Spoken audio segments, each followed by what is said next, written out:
In the previous lesson, we learned about the else keyword. As we learned, the else keyword allows us to create a conditional statement that allows our code to choose between one of two paths. That is, if this is true, do this, otherwise do that. But what if we wanted to allow our code to choose between perhaps more paths, like 3 or 4 or 5?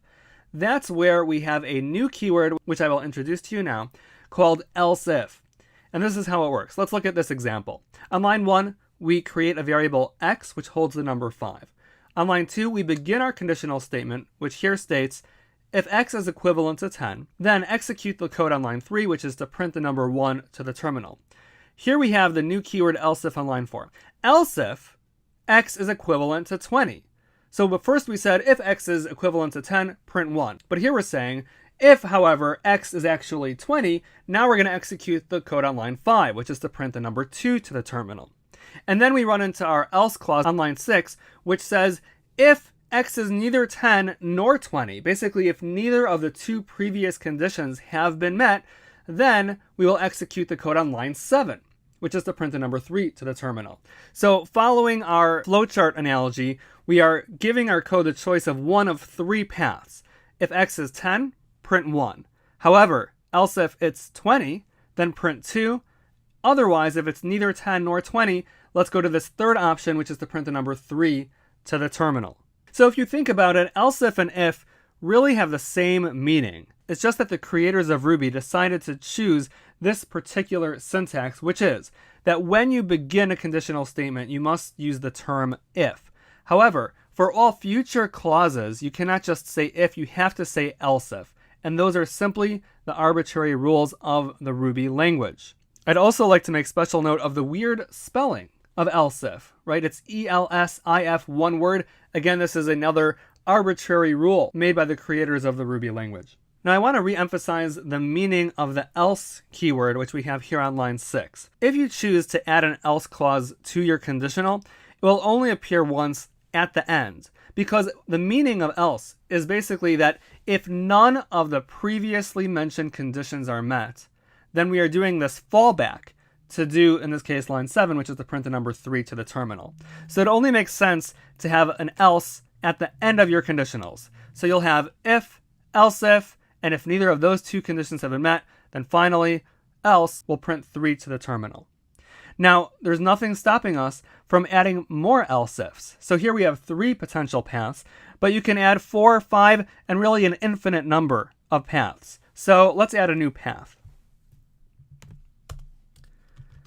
Else if x is 30.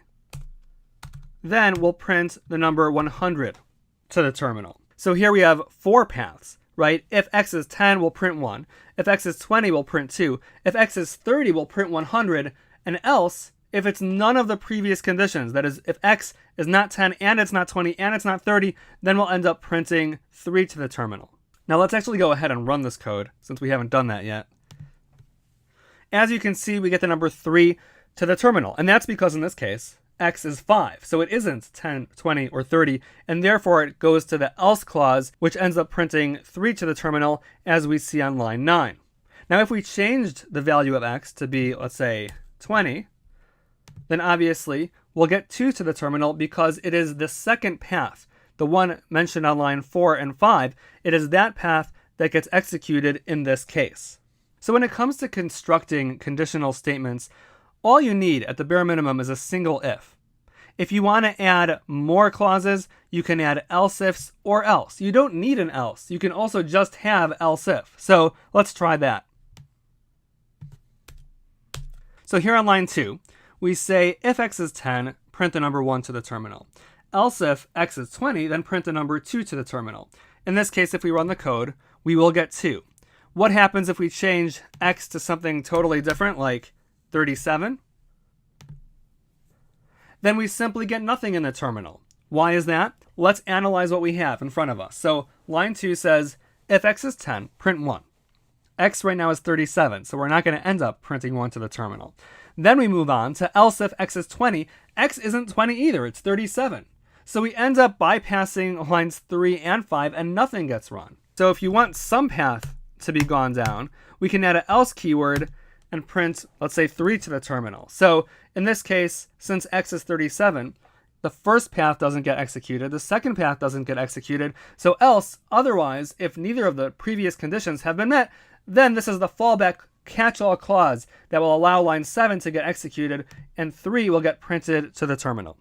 Finally, I also want to make special note of the indentation here. Note that our ifs, else, and end all are aligned all the way to the left, and the various paths that get executed as a result of those potential conditionals, those get indented in by 2 spaces to the right.